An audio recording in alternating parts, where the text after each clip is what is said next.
What's up, gamers? Welcome back to the Divine Deception. It's your boy Don Don, and we're here. We got another poll to respond to. What was the context of this one? Yes, well, Devin was able to gather those 5 individuals and himself in a room. What do you think? Will he or won't he? It's a very interesting question. Can he hotline Miami 2 the shit out of this here? And it's been a while, so didn't really get that much visibility, but we got a he will. Thanks. We got an 8% divide. So there's going to be a very small bet. But you know what? Fair enough. So, this really does smell to me like we're starting to build up towards the end. Some kind of endgame scenario here. Involving all of our major characters' plots coming together. Some way, shape, or form. He will. That is our verdict. That is our judgment. And we will be going with that. I like the optimism. Devin needs a win. Okay, then price time. What are you betting? We have 81 chips. This might be a bigger bet, because we need to bet 8% of 81. That actually won't be that big. That'll be... We'll round that up to 7. Cool. Cool, cool, cool. Well, I guess we'll have to see how it all shakes out, won't we? Okay. Now we have everyone's round 6 going. Have Eris has a silver lock. Vels, Thane, and Devin have gold locks. Locke and Laverna and Mercury do not. So, means that we're in gold lockville now. So that means that got some major developments going on here. But for now, Laverna 6. Pin the hand. There are but so many ways to describe making your way to a crime scene, just like there are so many ways to make an entrance. I tired of attempting creativity or theatrics. At this point they had served their purpose. They hardly seemed necessary. Instead I decided to just approach straightforwardly. I knew where the scene of the crime was. Took a direct path toward it. Simple. However, before I actually reached the scene, I was met with a familiar yet unwelcome face in my periphery. Oh dear. The preemptive oh dear? Hi, Kane. Oh, we're going to Secretary Gandy's crime scene, aren't we? Gotta say, that's rare. Don't see that one too often. Anyways, how do you do, Laverna? How is life on this fine morning? Life is fine for those who have it. Fortunately, the number of us who still possess it has dropped. Thusly, I've been summoned to the scene. People die every day, Laverna. With that logic, you'd be summoned everywhere, all of the time. Why is it, Kane, that I see you so frequently? Usually when an individual is present at so many landmarks of tragedy, they are either a detective or a criminal. Oh, come on, that's not fair. I'm a journalist. It's gotta fit in the detective category, right? Excuse me? You would dare conflate journalism with the noble profession of detective? Noble? Actually, nope, I'm not getting into that. Not a full-on detective, obviously, but like a side variant? At best, I shall grant journalists their own third category. Even still, this does not explain your presence. It is quite early. What would motivate you to wake at this hour? I could ask you the same thing. Why are you here? I was actually called to the scene. So was I. Who? Who called you? Not who, but what? I was called by the story. What a cheesy line. I see. A valid defense. With that, I tried to keep walking. Kane wasn't ready to end the conversation, however. Anyways, Laverna, I met up with your sister recently. Oh. Yeah, we had a nice conversation at Smith's. It was nice. Eris is pretty sharp. Well, I guess that tracks after all. Family genes or something. Anyways, point is I talked with Eris. Is that right? Wow. What a disinterested tone. Cold, Laverna. So cold. To be frank, Kane, I couldn't care less. About your affairs or hers. Oh, you don't mean that. The two of you are sisters, aren't you? Surely you care, just a little bit. And what makes you think that? Well, for one, she talked about the favor she did for you recently, vis-a-vis your website. It doesn't seem like a favor asked for or delivered upon if there was no connection whatsoever. She spoke of that, did she?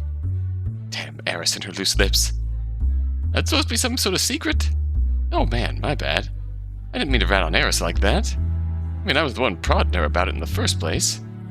If you're gonna blame anyone for that incident, blame me. Believe me, I do.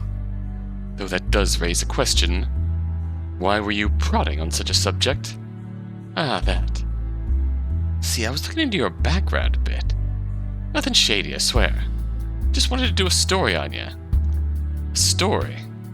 On me? Yeah, it'd be great. I mean, no one can deny you certainly have a style about you. Ace detective of Panthea helping out the incompetent police force. Yep, that's definitely a story the Oracle should run. You sound unenthused. Not one for the starlight? I did not get into this business for the fame. And to highlight me is to miss the point entirely. I'm missing the point, huh? Alright, I'll buy that. So then, mind telling me where the point is? The story should never be about the detective. Rather, it should always be about the victim. At the end, the murdered party is always the main actor in a homicide. It is their life that should be remembered, honored. The victim's the main actor in most murders? That's an interesting perspective. I get it, not being the detective. You're the invisible head of justice, a non-party, yada yada yada. And usually people would call the murderer the main party in a murder, not the victim. People would be wrong. I'm not making a judgment call. Suppose if you consider a murder a tragedy, then the victim would be the main character of said tragedy. Just saying it's an interesting distinction, so I can see where you'd get that from, Laverna. Probably says something. Though damned if I know. Moving back to the point, I get your sentiment. Still, doing a story on you is way easier. To change targets, I need a victim worth writing about. Oh, do not worry. If you're looking for a star victim whose story you wish to tell, I can supply you with one before too long. That right. Let me just throw out a random name then, see how you react. Maximilian Collins. I tried to stifle my surprise. I usually manage to do that pretty well. However, Kane's smile told me that it wasn't successful in this instance. Right. That's all I need. Moderately impressive, I must say. If I might ask, how exactly did you come to that conclusion? It's a rather specific one. Ooh, a magician never reveals his secrets. Kane. It's nothing complicated. I've been looking into you. You've been looking into Max. In my looking into you, I found traces of you looking into Max. Simple as that. Simple as that, huh? Kane could track my activities like that, and I definitely was not concealing myself well enough. I'm trying to remember, was Maximilian Collins the second victim at the fundraising gala in the woods? The cock robin murder who Devin didn't kill. That was a problem to circle back to. In that case, well researched. So you think you'll crack the case? Gotta admit, the city with a surprisingly high homicide rate. That double murder back at the gala still sticks out like a sour thumb. I know I sure as hell would like to figure out what happened there. You seem the best chance this place has got to getting some kind of those answers. If that isn't the half of it. Look, Kane, I am not a soothsayer. I know not the future, nor the past, or I would be the greatest detective in the world. Not saying I'm not, just saying that fact would not be in dispute were I able to glean the past with absolute accuracy. I simply know the present. In my present, I am searching for the truth that has been buried. I know I will not rest until I find what I seek. I know I have the skills to uncover any mystery I set my mind to. And therefore I know that sooner or later I shall have the story of Maximilian Collins you so desire. Neat. Sounds exciting. I'll be waiting for it, on the edge of my seat. Anyway, enough small talk. We're here today because of the current incident, not incidents in the past or in the possible future. A man was shot in Panthea's Central Park in the middle of the night. A government official, no less. Scary stuff. We live in dangerous times. A fact you seem to admit from your articles, I might add. Well, details. So, do you think you're going to be able to solve this one? I am an ace detective, unparalleled in deductive skills. I intend to pursue this crime with my full attention, she says, yawning. With that in mind, I can only surmise that the criminal will indeed be captured. You know, last time we met up, I remember having a conversation that was an awful lot like this one. Except back then you failed to catch the criminal. Seems to me like you did a bit more talking than you do solving. I could feel my face scrunch up. It was a moment of surprisingly legitimate indignation. For the record, I had that case solved. Were it not for the fact that my proof was deemed ineffective, the thief would currently be in handcuffs. Alright, well, A, probably not. At this point, the thief would probably be in jail. People don't wear handcuffs 24/7 in jail. Maybe they'd be on bail, I don't know. B, that's a pretty big if. If I recall correctly, I did not say the word if. Laverna, I don't even kinda care. The point is, proof seems like a pretty big part of the whole solving process. That being illegitimate isn't something you can just shrug off. I mean, can you imagine if a murder mystery just ignored the proof? Mr. White, you're the murderer. Can you prove it? No, but you definitely did. You're a real shady-looking son of a bitch. I mean, it's not exactly that cut and dry, Kane. It's yes, I can prove it, here's the proof.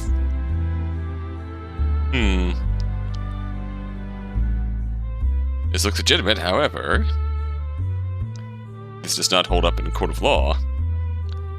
Damn, you got me. Point made. For information, despite the victim tragically passing away, the case of the vanishing vase is still open in my eyes. In fact, I plan on bringing charges against the true culprit any day now. Simply await the correct time to strike. That right? Well, I hope you catch a guy. And I hope you catch the guy who did this one, for that matter. As do I. Kane looked over to the crime scene where police officers were clearly visible. Alright, well, probably shouldn't keep you from your work for much longer. There's a murder to solve and all. Good luck with your detectiving. Give me a good story. Thank you, Kane. I'll be sure to do just that. I begin to move further down the trail. Then after a mere few steps, I stopped. Actually, Kane. Yeah? For a moment before speaking, I thought to myself, is this a good idea? Should I say this to Kane? It took a moment's consideration before I landed on my answer. In the end, things were coming to a head. Time was precious. Every moment wasted was meaningful. And more to the point, I severely doubted it could bring about any real blowback. So then why not? I can throw you some leads right now if you'd like. Leads? Just some things you might wish to follow up on in your own time. Mere suggestions. Alright, throw them at me. I nodded. For one, investigate the link between Polydesma and the Duats. The link? Cross-reference people with known Duat allegiances against people who have been seen conversing with Poly. If my hunch is right, there will be a surprise awaiting this line of investigation. Your hunch, huh? Okay. Weird, but I'll give it a look. Also, you'd be well served spending the time looking into the connection between Officer Vasquez and a now deceased police officer. He went by the name Issa. Was the nephew of former police chief Apis. Connection? Awfully vague descriptor, that. I'd call it apt. Okay, well, again, feels weird, but I guess I can spend some time on that. Good. You're welcome. Like that, I turn face and move towards the crime scene. That should probably do it. With Kane dealt with, I decide to move forwards. I made my way further down the trail, further into the Central Park. Step by step, I made my way nearer to the dead body awaiting me. Until there were no more steps to take. Then I was standing with the rest of the cops, surrounding a dead body. Ah. Man. This didn't feel good. Most crime scenes, they felt bad. But this one? There's a particular pit in my stomach, looking at the splayed out body. Not good. Don't like that feeling at all. I shook my head and gave myself a slap. Head in the game. I noticed Seth and Baldera approaching me. You okay there, Laverna? Naturally. I'm just activating my detective glands. Dare I ask? Pain makes your body release adrenaline. Adrenaline makes your brain move faster. If your brain moves faster, you can get through the bad trains of logic faster. If you can move through bad trains of logic faster, you will reach the correct train of logic sooner. Ergo, by administering a moderate amount of pain unto myself, I can improve my detective skills by, why, I don't know, a factor of 5. Oh, wow. Well, you sped through a pretty bad train of logic right there in a record time, so I guess you have a point. He's civil. Well, I think I put that pretty simply, if you ask me. Yeah, you did. Moderately civil. I can live with that, I think. Forget Seth. I often do. The point is, you're here, Lav. Oh, you seem like in better spirits.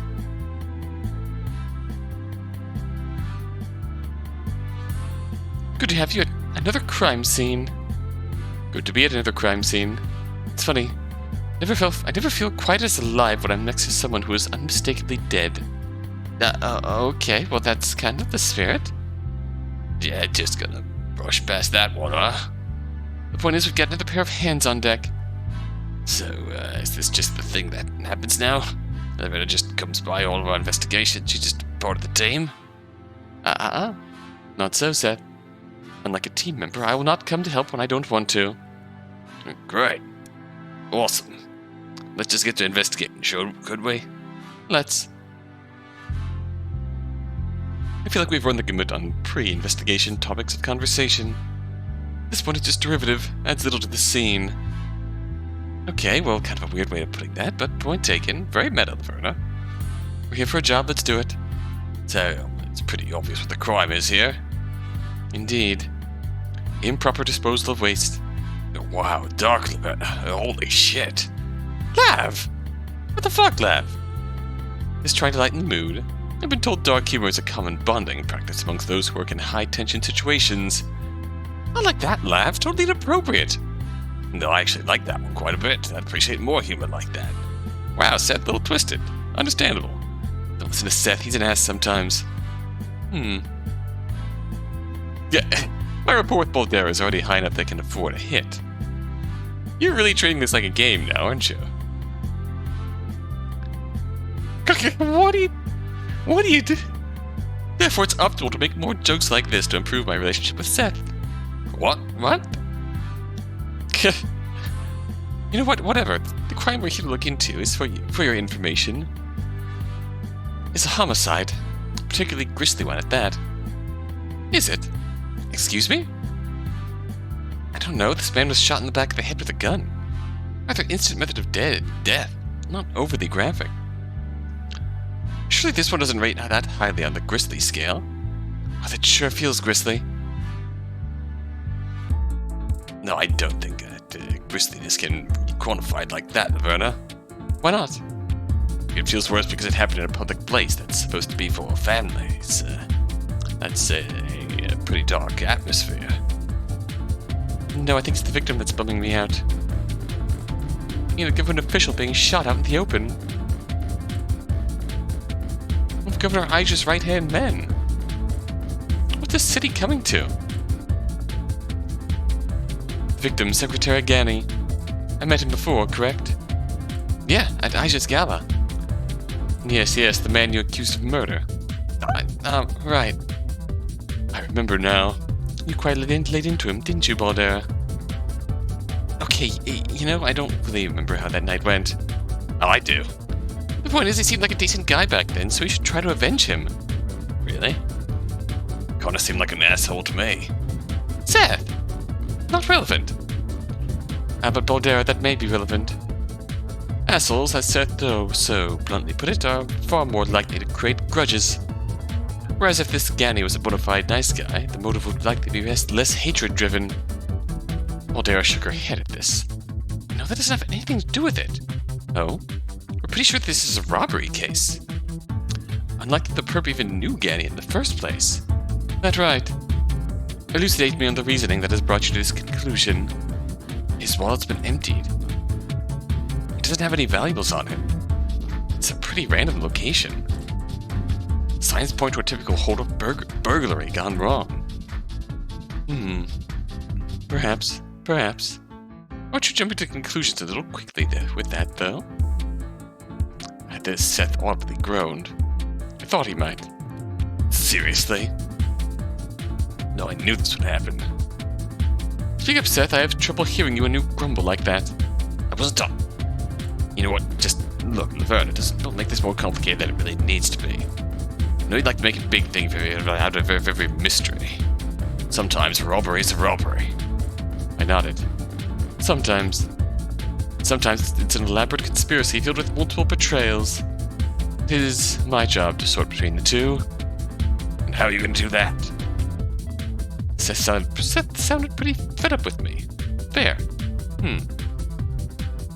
Maybe I should put him on his toes just a bit. Looked around the scene of the crime. Let's see. Is this not a particularly odd place to commit a murder? Well, it's not like it's a normal place to commit murder. Actually, Laverna, I know you're going to start listing out places where you expect murders to happen, but please, try and stay focused. Why the sour mood, Seth? More to the point, how'd you know? Let's just, call it a deduction and move on. A deduction, huh? We may make a detective of you yet. I'm getting a headache. Before Baldera pulled us into a thoroughly unnecessary tangent, I was in the middle of pointing out the peculiarity of the crime scene. This is Central Park, for Pete's sake. An extremely public area. Some may even call it the heart of Panthea. And look, right over there. I pointed to a seat of benches nearby. The scene is within short range of a meeting area. Surely you'd be hesitant to commit a robbery here. Baldera shook her head. Sorry to say, Laverna, but I don't think you're right. Our preliminary autopsy puts the time of death smack dab in the middle of the night. Closer to the morning, even. A time like this, almost nobody's around. You could pretty reasonably expect absolutely no witnesses. The fact that we got even one was a minor miracle. We got one? So you have taken a swing against me. However, I still say the scene is odd. I didn't want to move on from this point quite yet. Rather, now instead of questioning the place, I questioned the time. If nobody was around this late in the night, why would someone attempt a robbery? How should we know? A criminal could be any low-life scum. Be a junkie up at the late hours of the night. Crime of opportunity. Or the robber specifically chose to look for victims this late at night. Just because almost nobody was around doesn't mean that there couldn't be a few strangers passing by. And if nobody did come, no harm, no foul. Yeah, see, exactly. Plenty of plausible explanations. We're trying to make this crime seem more interesting than it is. Well, forgive me for having a sense of adventure. Adventure. Our investigative dialogue was going well. However, we then experienced a familiar interruption. Walking over was the chief of police, Ariane. Didn't get a hit. Oh. That's a real shame. For a moment I thought Ariane would just skip by my presence, which I wouldn't have objected to. Instead, after this brief informational quip, she locked eyes with me. I tried to remain unfazed. Though I have to admit, Ariane's aura vaguely put me on guard. Probably been that way ever since I confronted her in Nahoi's nest. Definitely been that way since I got wise to her part in things. Laverna? So you're here for this investigation as well, is that right? I nodded my head. Happy to help as always. Ariane turned to Boldera. Miss Vasquez? I do not have an issue with Miss Smith's presence. However, I would appreciate it if we did not make keeping me in the dark about inviting her a common practice. Sorry, ma'am. I didn't mean to, honest. You were just busy with the witness debriefing. And that's an excuse? No, ma'am. The chief sighed. Very well, then. Let us proceed. Say, Chief. Yes, Mr. Johnson? You've looked over the scene at this point, yeah? Naturally. So after your initial canvassing, what do you think our odds are that actually catching this killer? Mr. Johnson? I greatly dislike this line of questioning. Our odds of success should not influence how we do our job. Sorry, ma'am. Then Ariane closed her eyes briefly before opening them. I do not believe we have a great chance at catching this culprit. Signs point to this being a spontaneous crime with the motive of robbery. No relation between the victim and the killer. There aren't any definitive witnesses, no cameras. In lieu of forensic evidence, it would be difficult to come up with a hard suspect. Even harder to mount a prosecution. How dreary crime often is. I must say, Laverna, I find your presence curious. Like the last scene you came to, there isn't much of a traditional mystery to be solved. I know those are the situations you thrive in, as well as the situations you prefer. Indeed. I too bear umbrage at this. This appears to be an utter failure at utilizing my skill set, akin to cutting a pizza with a battle axe. Pray tell, why was I brought? Lav? You were the one who called me. Asked if I had any interesting cases? Yes, interesting cases. Important qualifier there. I'm sorry. Boldera meekly looked down. Ah, well. Might as well still aid where I can. After all, Seth has laid the gauntlet down at my feet.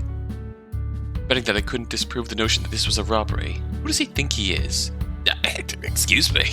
I did no such thing. Oh, sure you did. It's called subtext. It's called delusion. This discussion is unproductive. If you wish to lend your skills to this investigation, do so at your own discretion. I shall. I deduced that there was a witness. I mean, you heard that there was a witness. Yes, whichever. Tomato, tomato. That seems important. However, before I come to battle, I must first arm myself. The weapons of interrogation often lie displaced around the corpse. You want to examine the crime scene a little closer? I nodded. Good to know at least one amongst you has been paying attention. A fair place to begin. With approval, I began moving closer to the corpse. However, before I could get too close, Boldera spoke up. Hey, Lav. Yes, dear Boldera. This is an important investigation. The crime scene is not a place to be taken lightly. Boldera spoke in a stunted manner, but her eyes were intense. Oh. I could get what she was trying to convey to me. The chief of police is here. She's less forgiving than us. Fucking thin ice. Right. Yes, it probably wasn't smart to get on her bad side now. I nodded to indicate my understanding to Boldera. Understood. I shall save my espiritus ventriloquism for another day. Excuse me? Oh, Laverna, you and your non sequiturs. Always so amusing. Isn't that right, Seth? Leave me out of this, please. Hello there, Ganny. Alright, that's enough of that. I took a few steps forward until I was right next to the body. Then I bent down to get a better look at the body. Jeez. Looking at the body for the first time in the light of day. I had made fun of Boldera, but sure enough, it was a grisly sight. The bullet had done a number on this guy. Sorry, Ganny. I don't think I could call you a good person. But more than likely, you didn't deserve this. I just have to make sure your death wasn't in vain. Okay. Let's see. Ganny was about this tall for the looks of things. I held my hand out at the relevant height. Seems about right. Aaron and Seth also nodded. If that's the case, then that tells us a bit. Took a step away from the body, keeping my hand at the same level.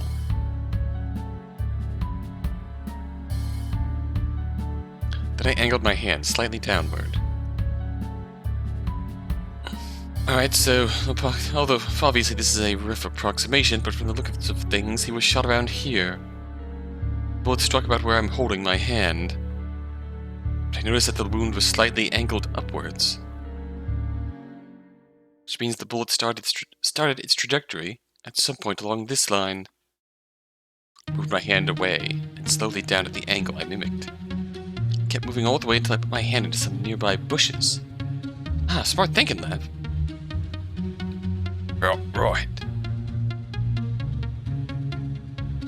With this, we know that the killer is probably slightly shorter than Gani. Just put the gun right up to his head. Or the killer was really short and shot at him from a bit of a distance. If I get shot by Ben Shapiro. Or the killer was lying in the bushes when they shot him. Yeah, okay, I guess those are also possible scenarios, maybe. Yeah.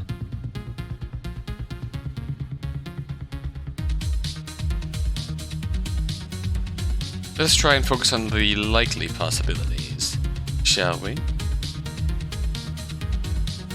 Right, sorry. I've noticed something weird about the body. Do tell. Gani, his outfit is totally not his style.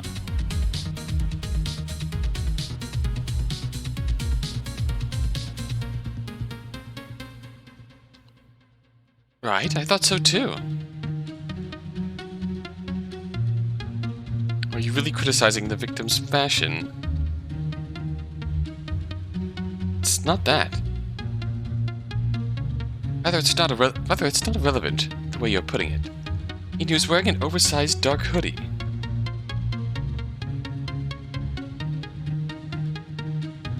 That's atypical for Gani. Well, you know, people can try mixing up their style. It's just notable, that's all. Also worth noting, due to the tear in the hoodie, he must have had his hood up when he was shot. That has been noted. Did you disturb the body? Was the hood down when you found the body? It was down. Then why would some robber remove Gani's hood? Careful with the speculation, Laverna. Man fell to the ground after being shot. It's entirely possible that the hood came loose from his head during the fall. I had no choice but to nod at this. Yeah, fair point. We can't disprove that. I had forgotten about that possibility, but Ariane was right. This didn't prove much on its own. For the record, does Gani happen to live near here? That's... Seth looked down awkwardly. Doesn't live particularly close. Like he's not super far, but it's not right in his area. However, the Central Park is very close to the governor's building, where Gani often works. The relevance of that fact is in question, however. Gani was not working last night. Then, Seth, how do you propose to explain Gani's location if this was a simple botched robbery? No, he doesn't live too far away from here. Maybe he couldn't sleep and was going for a late-night run. I've been told that's something people who are in shape do. A late-night run? In this wardrobe? Seems awfully implausible. It's one of 1,000 different explanations, I don't know.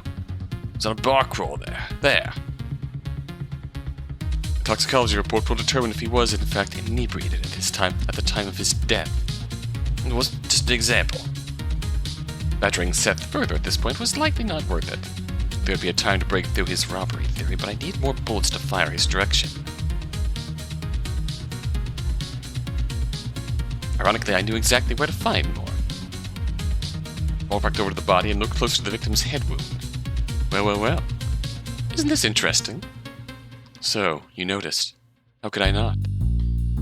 It's quite a peculiar omission whenever the murder weapon is removed from the crime scene afterwards. Huh. That's a weird way of putting that. Am I wrong? Not at all, just not a perspective I considered. This goes to show, until you look at something from someone else's window, you're just seeing a photo of reality. Weirdly philosophical, but wise words, my friend. Back to the task at hand, however, I must inquire as to why the bullet was removed from the late Ganny's skull. Quite a gruesome task which would turn most men's stomachs. I can't dismiss it as a mere haphazard action. Yeah, probably not. Maybe the gun the culprit used was connected to another crime. Killer knew that the ballistics records we had on file could connect us to them. Possibly. But that's quite a clever line of thinking to come up with so quickly. Seems atypical for this random drug use he'd be intent on pinning this crime on.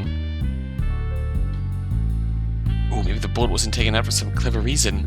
Maybe the murderer just had some screws loose and took the bullet as some sort of trophy. That seems highly eccentric to the point of contrivance. Really, Lav, are you the person to try and raise this point? Do not downplay the depths of depravity Panthea's scum may stoop to. Deviants are often filthy individuals in need of serious help, utterly unbeholden to normal sensibilities. I held my tongue on this point. I doubted arguing with Ariane right now would accomplish much. It's a good clue, Laverna. We should keep it in mind moving forwards. If I wanted to push forward on this missing bullet, I decided to back off. As it stood, it was too broad a clue to really be used effectively. What else could be used? I went down again and began rifling through Ganny's pockets. A few seconds later, I took out a phone. A phone that was thoroughly broken. Aha. A clue. Is that necessary?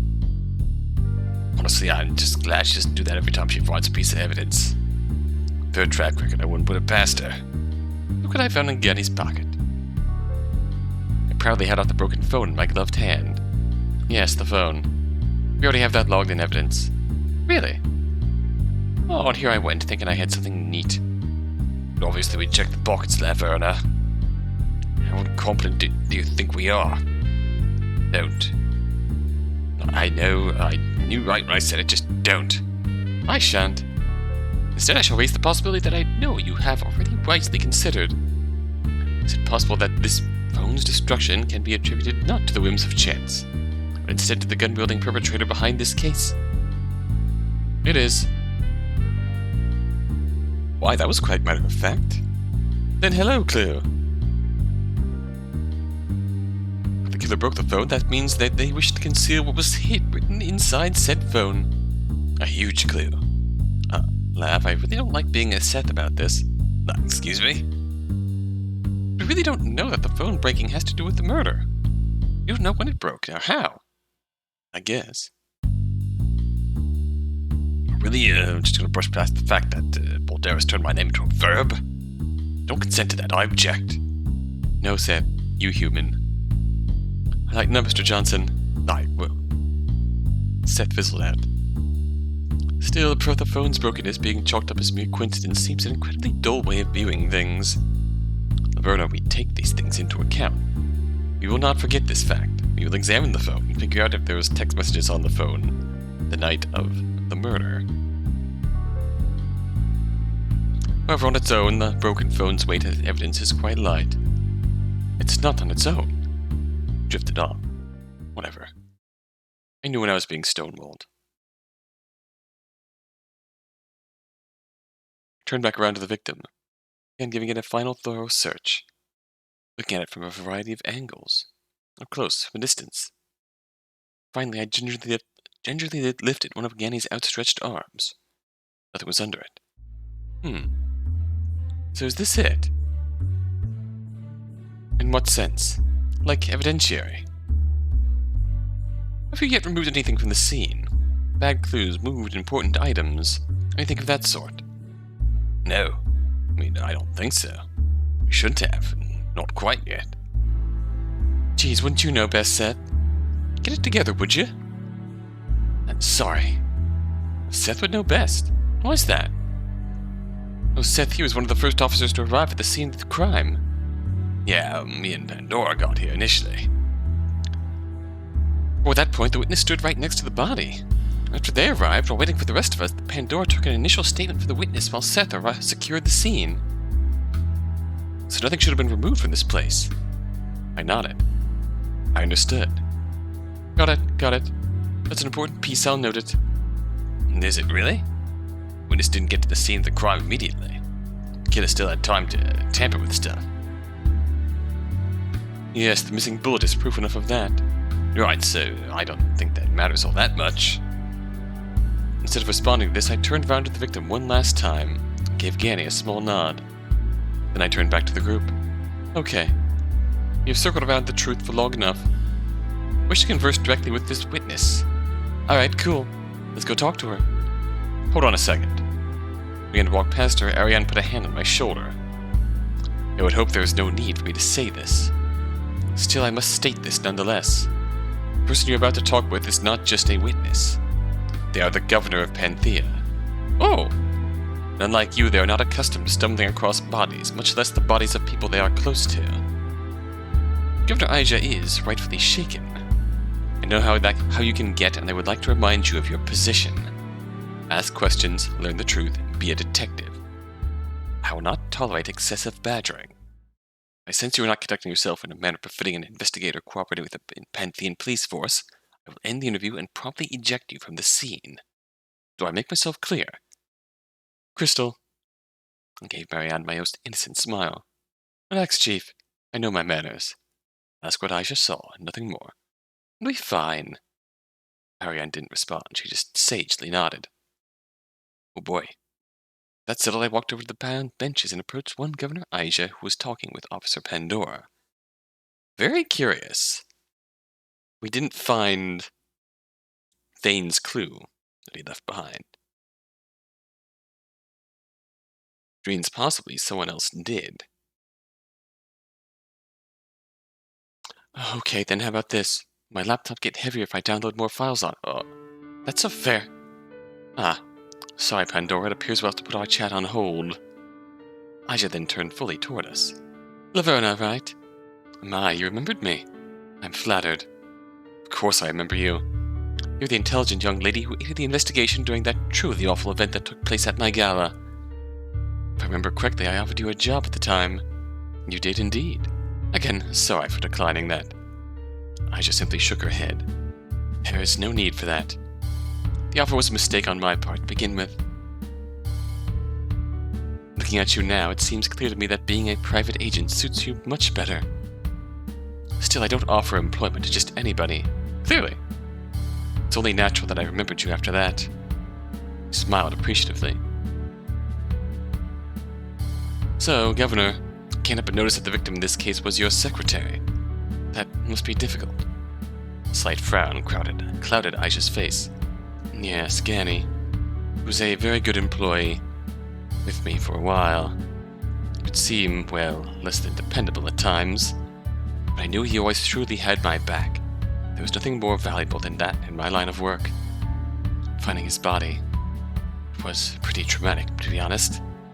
But, well, I'll just have to move forward past this incident. I know it's what Mr. Gandy would have wanted. Though he also wouldn't hate it if I did stop to grieve, at least for a bit. Desire I plan on fulfilling. My eyes scanned Aisha's face as she gave this explanation. This was a civil meeting so far. Really, I just had one thought in the back of my head during this meeting. What exactly was Aisha's angle with all this?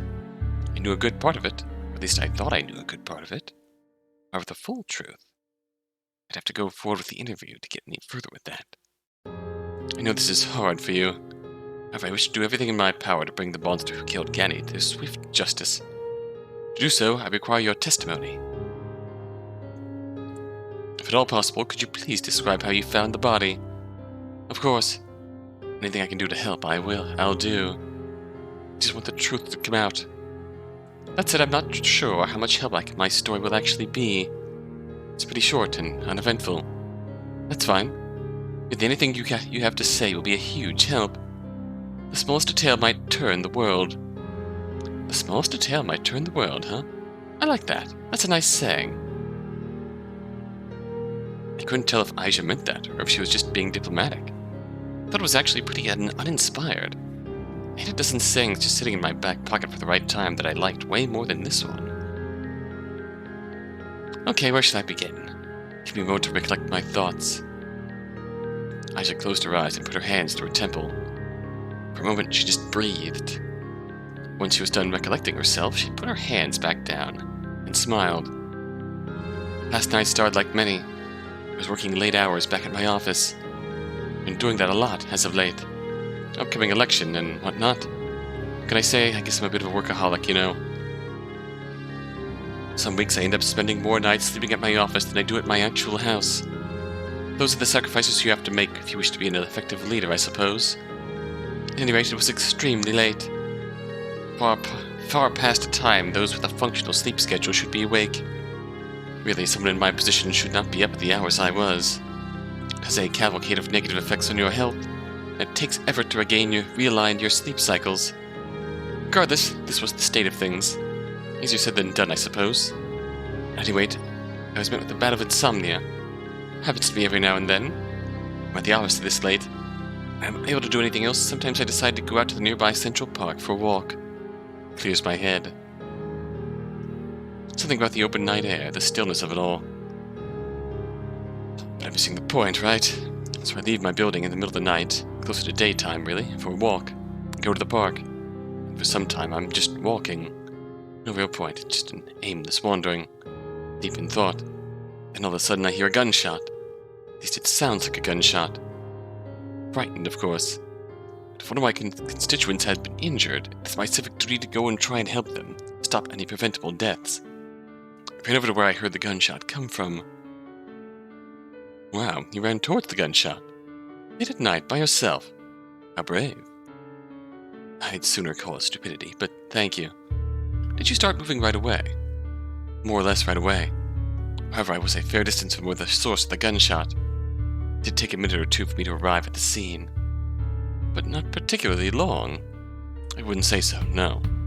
Tried to be as swift as reasonable. So you wouldn't say that the culprit had much time alone with the body? No, not too much time. Especially when you consider that this area is pretty wide open and there are lights right nearby with the benches. I might be cutting ahead a bit, but I presume you didn't see the assailant fleeing. Ah, correct, I did not. Right, so then, considering all the wide open area, the killer must have started running away a decent bit before you arrived at the scene. So considering that, the window of time they had alone with the body was considerably limited, wouldn't you say? Lav, is there a point to this line of reasoning?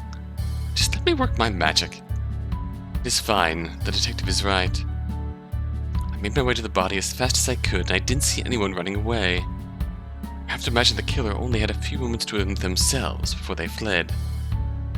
Anyway, once I found the dead body, I got closer. I examined it, and I saw... I just stopped speaking briefly. So, after discovering that, I called the police. Told them how I found the dead body. Then I walked over to the benches, well within eyesight of the body, and waited for the authorities to arrive. And that's all. Did she? I suppose they did kinda sneak away from the scene.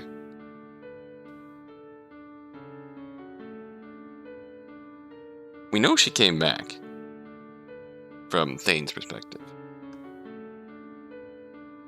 But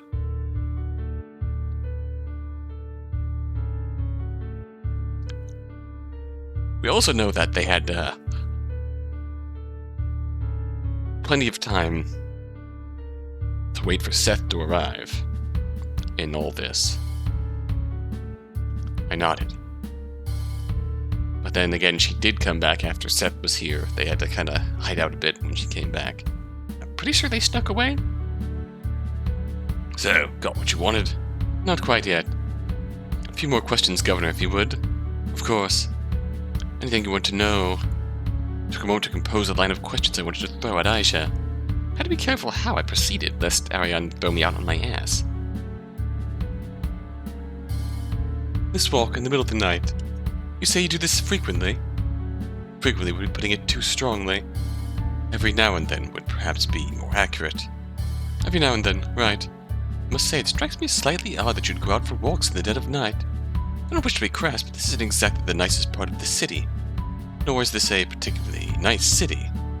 As a politician, you must surely be aware that you have enemies. Are you saying I have reason to fear for my safety? Just as every other woman wandering the streets in the dead of night, at the very least.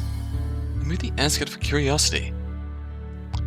Well, it would be a lie to say that the danger that you speak of has never crossed my mind. However, I have far too much faith in this city to believe that I would actually come to harm. How long would you say that this walk of yours was? No, I couldn't quite tell you. Time seemed to escape me out on these walks. Okay, but did you not check the time when you went out for the walk? I probably did. I'm sorry, but after it all, I'm struggling to recall such details. Ah, it's okay. We can just check the security cameras, use that as reference. What? Security cameras? Oh? I actually visited the governor's building once.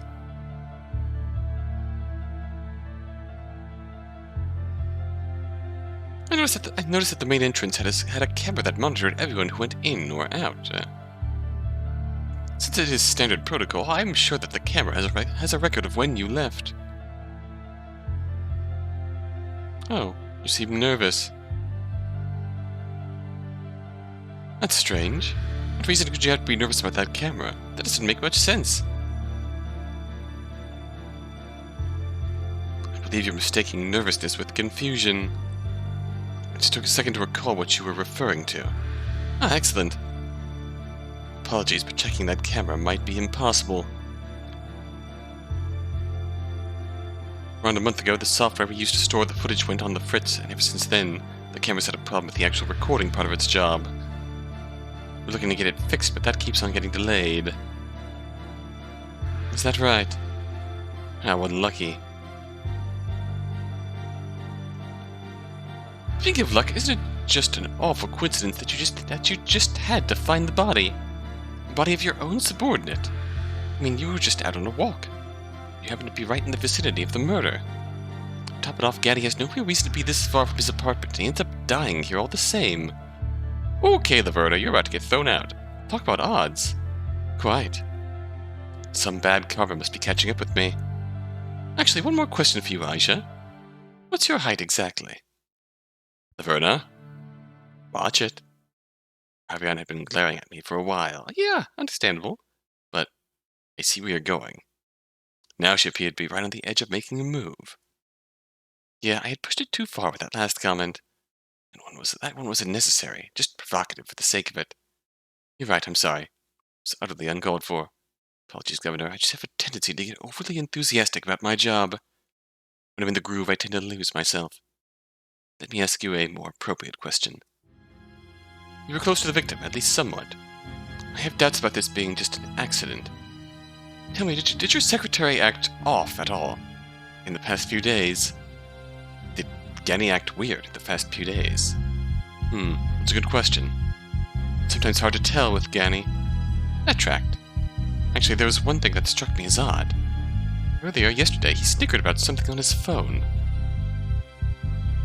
I asked what he was doing, and he mentioned that he had recently been texting with Polydesma.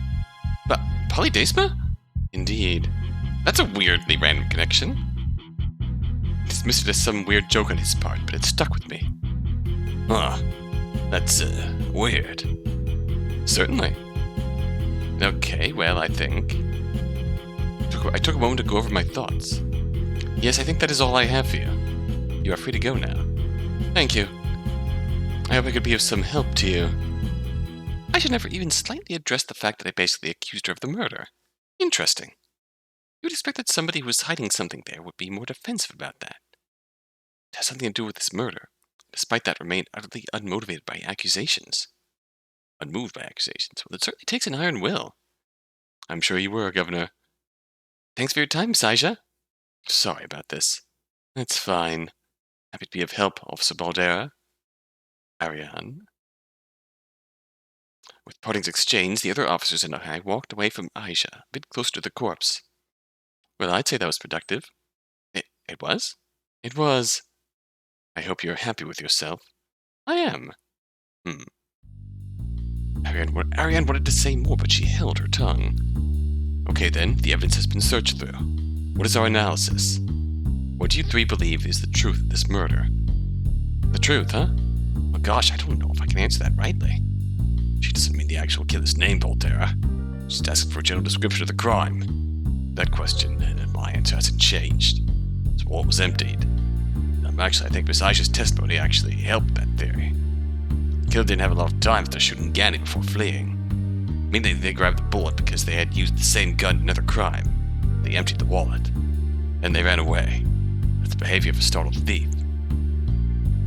Oh boy, well, okay.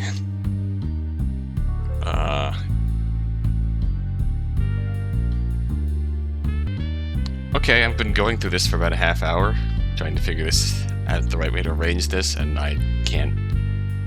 I'm tapping out, so I'm just going to show you the general thought process of what I think it should be, and then we're just going to tap out and skip it, because fuck it, I don't care.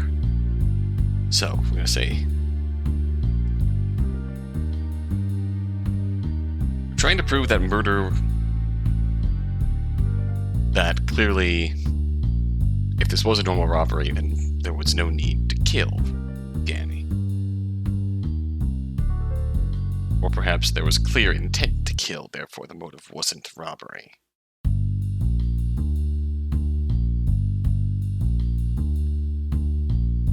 I suppose what I've been trying to say was if we did these simple robbery things, then murder was not necessary because the motive was robbery.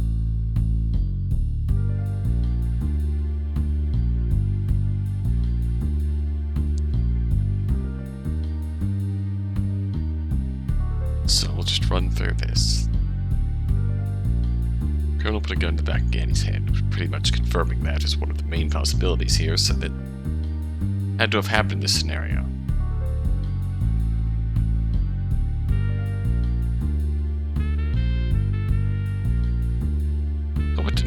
That's the weird thing about this. The culprit didn't necessarily take the wallet.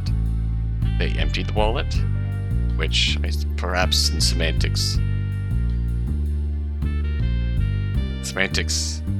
counts, but it's a really confusing semantics, so maybe that would be worth changing to clarify. That's just me nitpicking though, because I'm annoyed at this.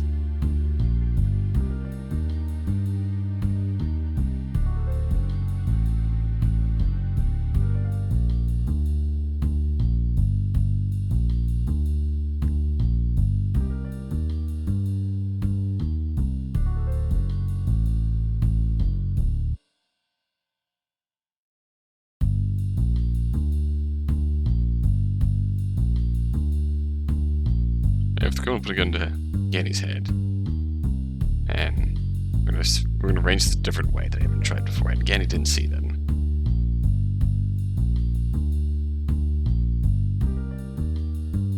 Then murder's not necessary. This motive. Why not? I can't think of a way to word this that would work. If Colonel put a gun to the back of his head, and Gani did not see them, then murder was not necessary, because the motive was robbery. Yeah, fuck this. I shook my head. This is a premature conclusion, and one I simply cannot get behind. Shocker. The killer took the time to grab the bullet. That's just a certain level of awareness and desire to not get caught. Agreed? I don't think anyone could go against that. The fact of the matter is, a murder is a serious crime. Not something that someone would commit lightly. They probably just wanted to commit a robbery. When things went south, and they had to kill Gani. The evidence doesn't suggest that reading. Gun wound, most plausible explanation is that somebody slightly shorter than Gani put the gun right up to his head and fired. If the gun was still up to his head, I struggle to imagine a scenario where the killer felt the need to fire, if they only planned on robbery. But even still, people can kill for money. It's all insane.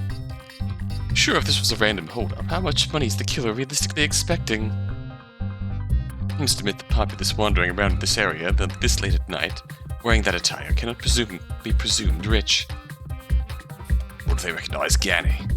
Recognized him? Being Governor Aisha's secretary and working nearby, it's not implausible that some opportunistic criminal knew Gani's face in general occupation. If you knew he worked for Aisha, you could could more safely assume that he had valuables on him and be willing to go for it, right? No, that's not possible. Ganny was wearing a hoodie. His face was obscured. If Ganny wasn't wearing the hoodie with the hood up at the time. Again, not possible. Remember that bullet went through that hood. Or what are you implying that Ganny put the hood up after being held up?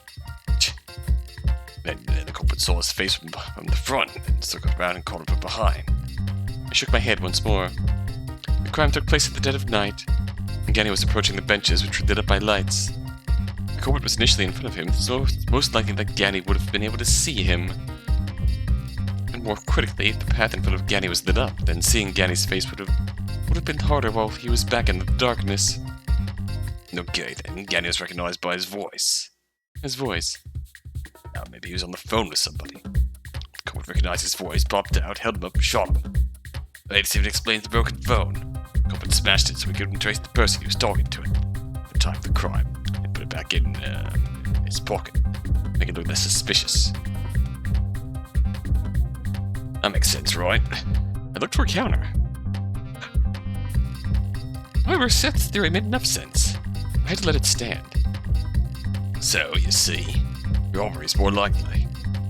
I guess. Are you sure, though? Lab, got any more points to make? I did. However, the remaining pieces of evidence that were obviously weird all seemed to implicate Aisha in some way. So long as Chief Ariane was standing nearby, it was unlikely she'd let any line of reasoning that relied on blaming Aisha stand. And since Balder was obviously an Aisha fan, probably wouldn't be winning me any points with her either. Instead, I merely sighed. I just don't believe in the robbery explanation. It feels weird to me. There are indeed some oddities to this case, Miss Smith. However, considering everything, I have decided with Mr. Johnson that robbery is the most plausible explanation. We will still conduct a thorough investigation, of course. Of course. Well, if that's the narrative you're settling on, then I find my presence thoroughly unnecessary, as much as I'm sure you'd miss my color commentary. I'm a detective. I solve mysteries. Were there some conspiracy that ended Ganny's life, I'd be an indispensable tool towards reaching the truth. However, if that truth is the mundane answer that Ganny was the victim of a random botched robbery, that is not a mystery, that is a statistic. I've never been one for numbers. Thus I shall make my leave. Ariane just nodded at this wordlessly. She was accepting my leave. Well, goodbye then. Ganny's dead. In reality, I wasn't just going to leave things like this. I was just biding my time. This case could be used.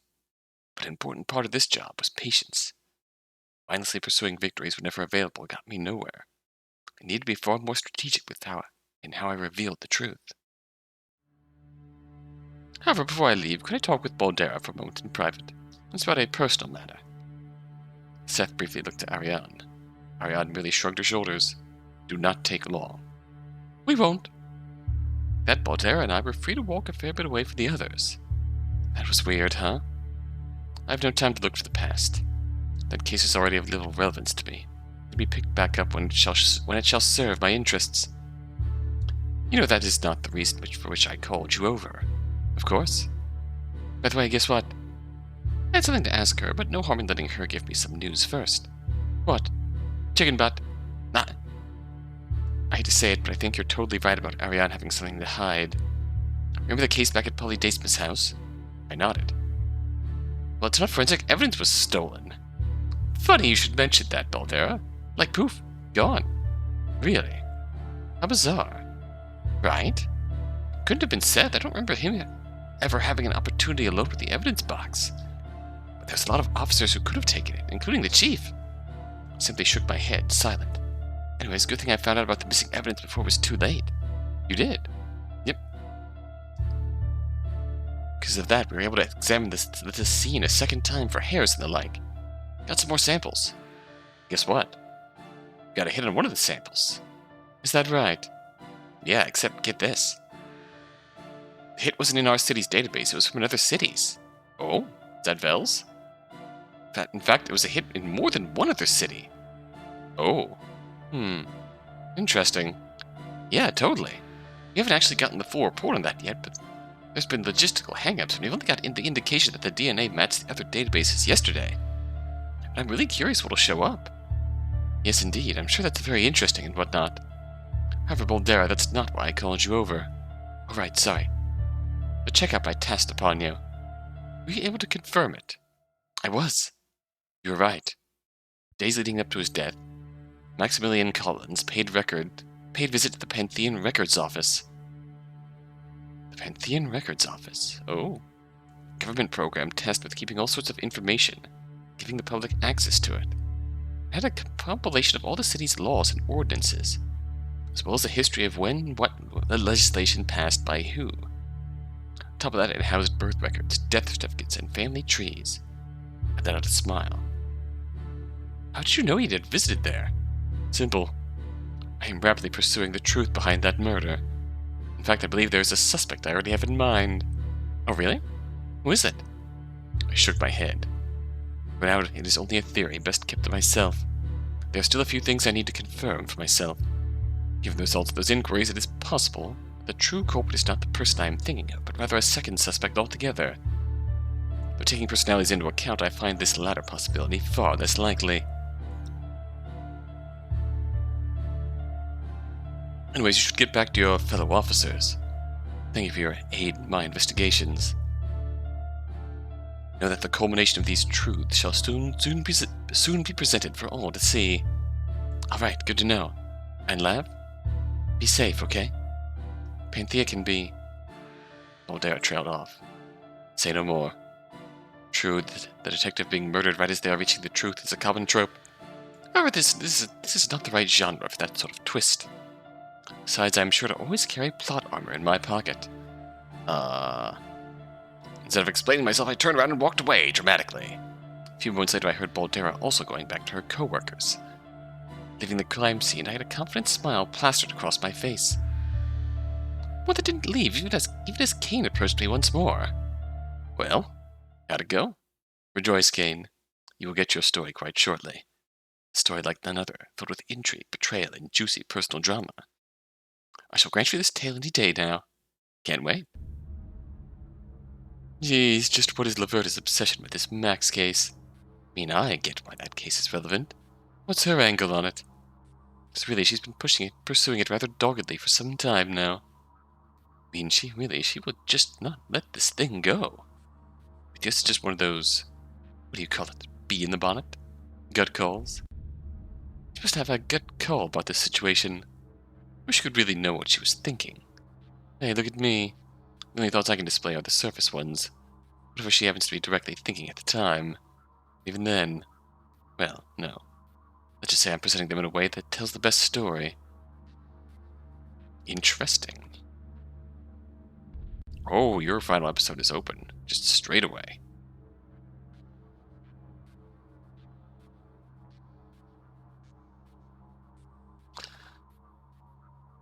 Do I go for redemption?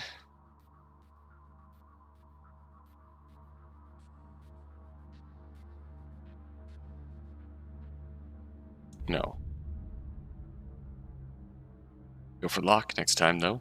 Until next time, Oh shit, what? No, go back. Didn't mean to do that. Looking to see who's locked with a silver key yet. You have 3 gold keys, 1 silver key. No jade yet. I'm feeling the jade locks and keys will dictate the order of the last few episodes here. We'll probably see some jade locks pop up if we start finishing episode 6s.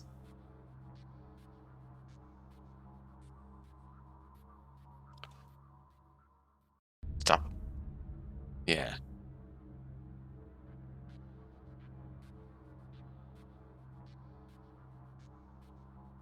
Definitely feels like Devon is an endgame scenario here.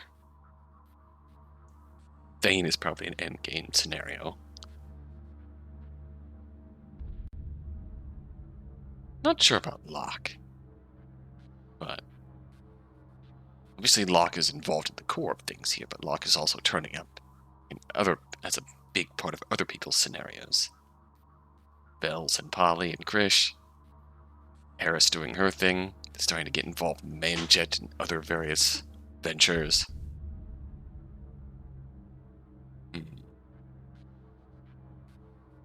suppose we'll see though next time. Till then, until then.